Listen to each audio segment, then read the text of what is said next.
Hey there, recovery warriors. Julie Norman here from bodykarmahealing.com. Welcome to the second installation of Shakti Power, my blog series on how to have a fierce, fun, exciting life. That's what we're recovering for, right? So that we can live and enjoy life to the fullest, whatever that is for you, for your unique life journey. So if you haven't done so already, make sure you look over the first blog. In this series, we did a very important exercise I call the I Want exercise. And we took some time to connect to our body, discover our passion, our desires, what we really want in our lives beyond being thin, being fit, being accepted and approved of by everybody, but what our soul is really hungry for. That step is often really intense for folks, and emotions come up. The recovery process and also the process of following your dreams. So even when you're in recovery and you're feeling really solid in the relationship with your body and food, you are still going to run into these kinds of emotions and experiences because we are constantly growing and healing and learning and changing as humans here on this fabulous earth. So even if you have a strong recovery, you can use these techniques. Even if you're struggling in the throes of ed, we're here for you. So in all my video blogs, we're going to do a little bit of yoga, physical practice of the yoga, very gentle. But asana, yoga poses are, and the breath are a great way to connect us not only to the body, but to our hearts and souls. So to really discover what's below the surface of our eating disorder, we need to slow down, we need to connect. Even if we're really uncomfortable in our body, this part is crucial. So before we move into the second step here, preparing for that, we're gonna come right into child's pose, which we did in the first video. You'll notice here I have my candle, which I encourage you to do a little centering and meditation each morning, even if it's just for 5 minutes. Light a candle and acknowledge your worth, your wholeness, even if you don't feel that way right now. And always have a journal by your mat, whether you're practicing with me, somebody else. When you're going through Recovery Warriors website and reading blogs and listening to the podcasts, it's important to jot down what emotions come up for you, whether it's inspiration and hope and excitement, or things really get triggered in a more challenging way. Make sure you write those down. So come on to hands and knees, and if you want, you can always practice in a chair with us. So in a chair, you could just fold your upper body over your lower body and just kind of hang, do a little seated forward bend. So child's pose looks like this. Take the knees nice and wide. Sink back in the hips, and you kind of reach out like a cat or dog stretching in the morning. Feel your hands into the earth. Keep your arms engaged and melt your forehead to the ground. And if your head doesn't easily reach the earth, you could bring in a block, or I'll use my little meditation pillow here. And you could rest your forehead down.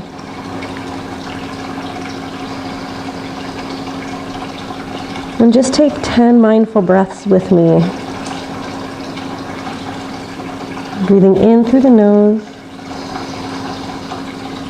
out through the nose. No matter what your mind does, keep gently directing your attention back to the breath. Even if that's 100 times in this minute. Notice and return.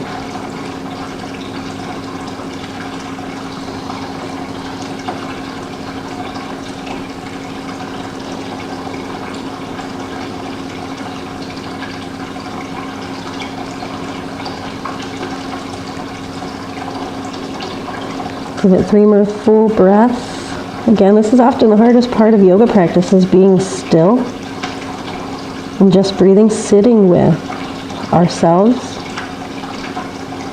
and our experience. Eventually it will feel calming. Love yourself right where you're at.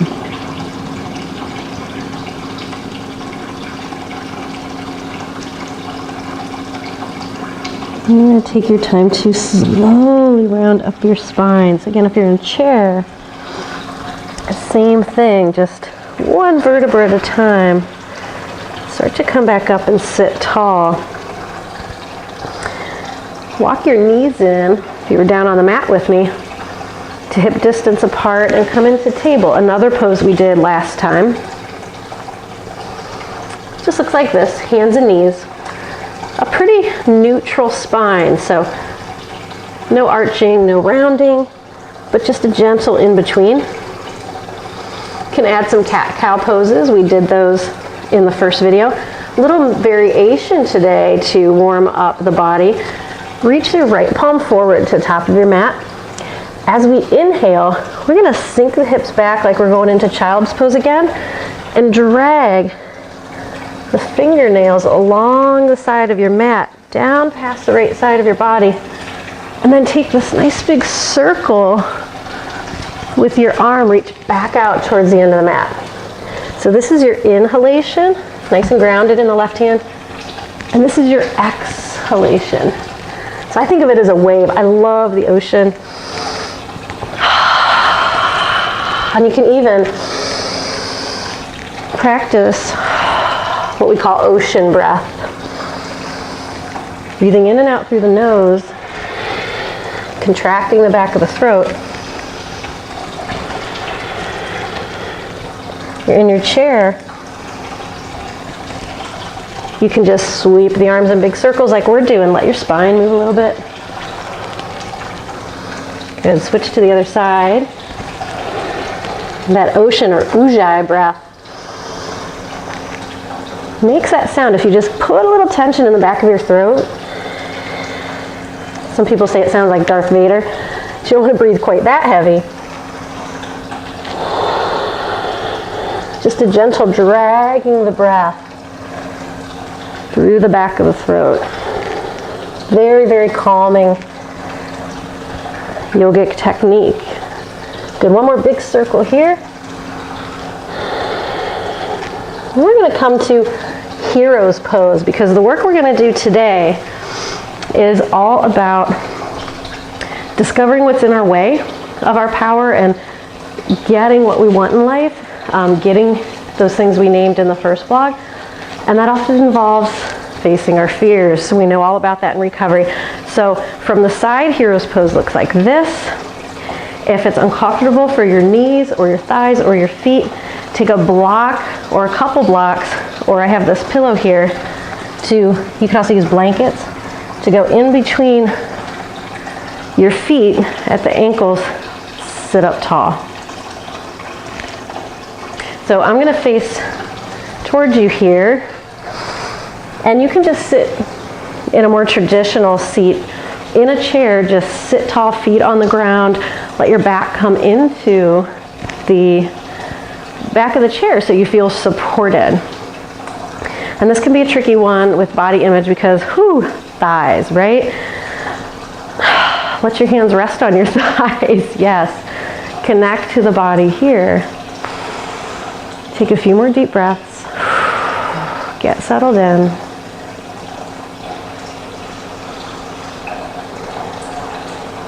And then, like the question I put to you in the beginning of this blog, what is in your way? What is holding you back from all those things you want that we named in the first blog? Right away, most often for women, their body comes up. Ugh, I'm out of shape. I'm too fat. Or even the eating disorder comes up that, it's what's holding me back. I want you to go deeper than that, because the eating disorder is simply a symptom of something that's unsettled in the soul.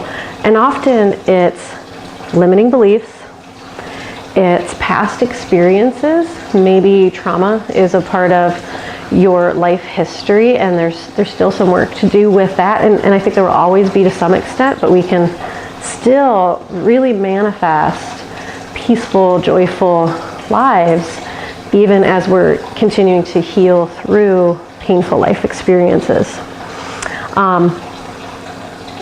It can be really entrenched patterns, say in our families or in our culture.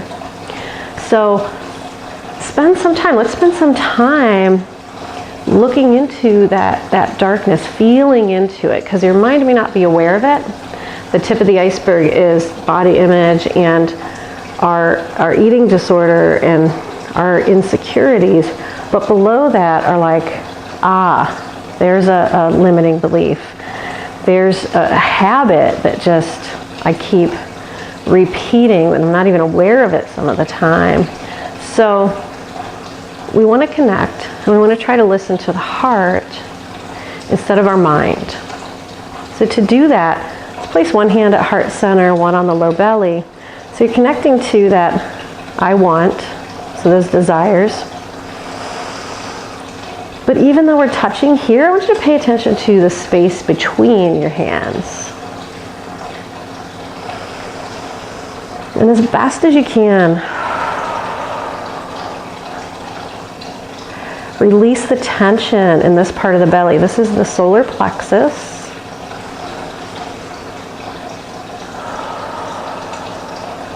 It's where our diaphragm is located. That's the big muscle that helps us breathe. It's necessary for breathing, so we're actually working that muscle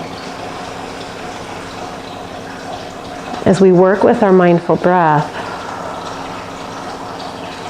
but letting the muscles surrounding the lungs and the diaphragm relax. So through the belly and back.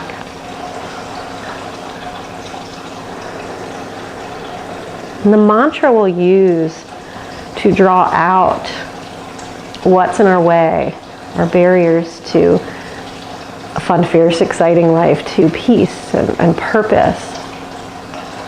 The mantra is, I release. So immediately, what is it you know deep down you need to let go of? That deep down is not serving you any longer. Deep down is not what you really believe. So take a moment. As we breathe in, say that mantra out loud at the top of the in-breath as you're filled up. I release. Then let the breath go. Feel into the center of your belly and name whatever comes to mind. Fear of my power. I release.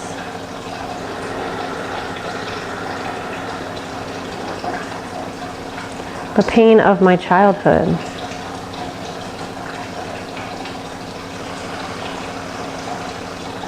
I release. Comparing myself to others.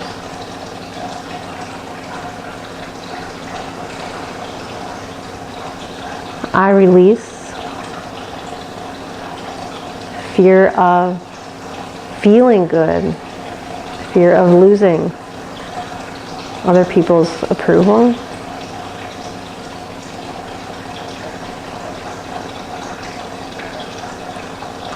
I release the belief I am unworthy or broken. Continue here on your own. I'll be silent. Try this for 10 more breaths.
How you doing, warrior? This is tough stuff. It takes crazy courage, crazy amounts of courage to acknowledge what you want in your life, fight for more, not more of the stuff the culture tells us we need, but more of the stuff that really feels good from the inside out. You don't have to settle. You also don't have to push yourself in the process. Take your time. You're actually already there in so many ways. It's about allowing ourselves to be the unique, beautiful being, human being we are in this moment, struggles and all. At the same time, working on the healing and manifesting and empowering ourselves, working towards change that we create in our lives. So much change happens in our lives that we don't sign up for, right?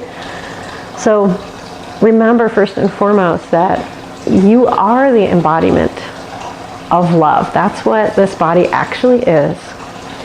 And that with the support of recovery warriors and all the wonderful contributors here and treatment professionals in the world and friends and family, you have everything you need to remember how awesome you are and to allow that beautiful abundance into your life. Feel free to put some comments in the box below and share your experiences or ask your questions. Be sure to write down your I wants and what you release, your I release statements, and keep this going. Just throughout your day as you're driving, you might remember, wow, there's something I need to let go of. Once you stop, jot that down, send yourself a text, add it to your journal. I hope to see you next time for Module 3, or Blog 3. We'll be looking at how we embody our power. What does it really look like to start working towards those things we want? What does it look like to really release these things that hold us back? Namaste, warriors. The light in me sees and honors the light in you.